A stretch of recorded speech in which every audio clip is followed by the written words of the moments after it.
పెద్దలు, ఈ రాష్ట్ర భవిష్యత్తు 6 కోట్ల ఆంధ్రుల దిక్సూచిది. మన ఆంధ్రుల పెద్దలు నారా చంద్రబాబు నాయుడు గారికి స్వాగతం, సుస్వాగతం అని తెలియజేస్తున్నాను. అదేవిధంగా ఈరోజు మదనపల్లికి విచ్చేసిన మన కిషోర్ కుమార్ రెడ్డి గారికి, జగన్మోహన్ రెడ్డి గారికి, వివిధ మన కాన్స్టిట్యూన్సీలు విచ్చేసిన అన్నమయ్య జిల్లా నాయకులకు, నా ముందు ఉన్న మదనపల్లి కాన్స్టిట్యూన్సీ అన్నలకు,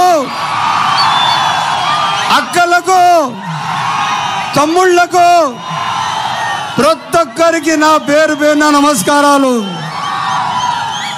ఈరోజు మన మదనపల్లికి మన రాష్ట్ర భవిష్యత్తు, మన ఆశా జ్యోతి, మన పిల్లల భవిష్యత్తు పెద్దలు నారా చంద్రబాబు నాయుడు గారు రావడం మన అందరి సంతోషం, ఆనందదాయకం అని తెలియజేస్తున్నాను.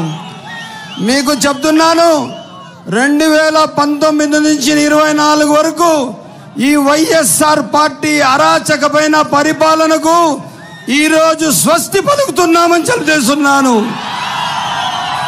ఈ మదనపల్లికి పెద్దిరెడ్డి రామచంద్రారెడ్డి మంత్రి గారు, ఆయన కొడుకు ఎంపీ మిథున్ రెడ్డి గారు, ఇక్కడ ఉన్న మదనపల్లి ఉన్న ఎమ్మెల్యే, ఇప్పుడు ఉన్న సిట్టింగ్ క్యాండిడేట్, వీళ్ళు ఎవరైనా మదనపల్లికి న్యాయం చేశారా అని చెప్పి సూటిగా అడుగుతున్నాను. మీకు ఎవరికన్నా మీ సమస్యల పట్ల మీకు న్యాయం చేశారా అని చెప్తున్నాను. పెద్దిరెడ్డి రామచంద్రారెడ్డికి ఏమి కావాలా? మదనపల్లిలో ఒక తొత్తు కావాలా, వాళ్ళ కనుసైన్యంలో పనిచేసే మనిషి కావాలా. అదే నేను కాని ఉంటే వాళ్ళ ఏం ఆగటాలు ఇక్కడ ఆగవు, ఇక్కడ ఏం వాళ్ళ జరగవు.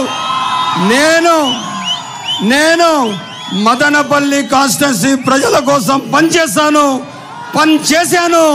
నేను ఎప్పుడు కూడా కానీ అభివృద్ధికి పెద్దపీట వేశాను, మంచితనానికి పెద్దపీట వేశాను, కాన్స్టిట్యున్సీ సంక్షేమం కోసం పనిచేశాను. మదనపల్లి కాన్స్టిట్యున్సీ పూర్తిగా అభివృద్ధి చేశాము.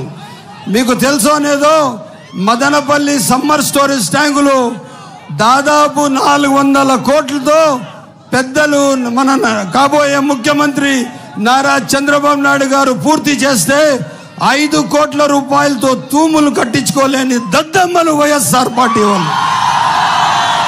మదనపల్లి నేను ఎమ్మెల్యేగా ఉన్నప్పుడు వేసిన రోడ్లే ఈరోజు ఏమన్నా వైఎస్ఆర్సీపీ ఎంపీ కానీ ఎమ్మెల్యే కానీ రోడ్లు వేశారా అని అడుగుతున్నాను. మీకోసం ఏమన్నా వచ్చి మీ ఇళ్ల దగ్గర, మీ వాడల దగ్గర మీకోసం ఏమైనా పనిచేశారా అని అడుగుతున్నాను.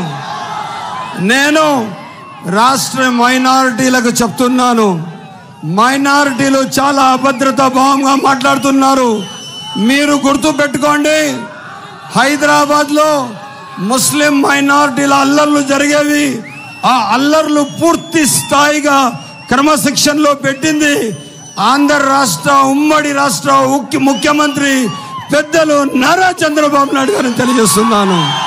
అదేవిధంగా 2014 నుంచి 2019 వరకు ఏ ఎమ్మెల్యే లేకపోతే, ఏ ఒక ఎంపీ లేకపోతే, ఏ ఎమ్మెల్సీ లేకపోతే 43,000 ముస్లిం మైనార్టీ ఆడపిల్లలకు షాదీ ముబారక్ స్కీమ్ ఇచ్చిన చరిత్ర పెద్దలు చంద్రబాబు నాయుడు గారిది. అదేవిధంగా అబ్రాడ్ స్టడీస్ ఇచ్చిన చరిత్ర పెద్దలు చంద్రబాబు నాయుడు గారిది. అదే మసీదులకు ఇమాం మౌజన్ జీతాలు ఇచ్చింది పెద్దలు చంద్రబాబు నాయుడు గారు. అదే కాకుండా రేపు ఎన్ఆర్సీ, సిఏఏ ఏది వచ్చినా కూడా ముస్లిం మైనారిటీల మీ హక్కులను కాపాడుతారని తెలియజేస్తున్నాను. అదే కాకుండా రేపు మదనపల్లి కాన్స్టిట్యున్సీ డెవలప్ కావాలంటే ఇక్కడ మదనపల్లిలో తెలుగుదేశం జెండా ఎగరాలా లేదా? తెలుగుదేశం జెండా ఎగరాలి. మనము మన నాయకుడికి మదనపల్లి గెలిపించి మనము ఆయనకు కానుకగా ఇవ్వాలని చెప్పి మీ అందరికీ సవినయంగా తెలియజేస్తున్నాను. రేపు మదనపల్లి అభివృద్ధి ధ్యేయంగా పనిచేస్తాము. ఎట్టి పరిస్థితుల్లో ఎవరితో భయపడే అవసరం లేదు. ఈ రోజు నుంచి మదనపల్లి వాసులు మీరు ధైర్యంగా ఉండండి, మీ సంక్షేమమే ధ్యేయంగా పనిచేస్తారని తెలియజేస్తూ నేను అవకాశం ఇచ్చిన పెద్దలు నారా చంద్రబాబు నాయుడు గారికి ధన్యవాదాలు తెలుపుకుంటూ, ఇంకా పెద్దలు చంద్రబాబు నాయుడు పెద్దలు మన రాష్ట్ర భవిష్యత్తు జాతీయ అధ్యక్షులు, ఈ రాష్ట్ర దిక్సూచి, మన పిల్లల భవిష్యత్తు, ఆంధ్రప్రదేశ్ ఆశాజ్యోతి, ఆంధ్రుల భవిష్యత్తు పెద్దలు చంద్రబాబు నాయుడు గారు మాట్లాడతారని చెప్పి కోరుతున్నాను.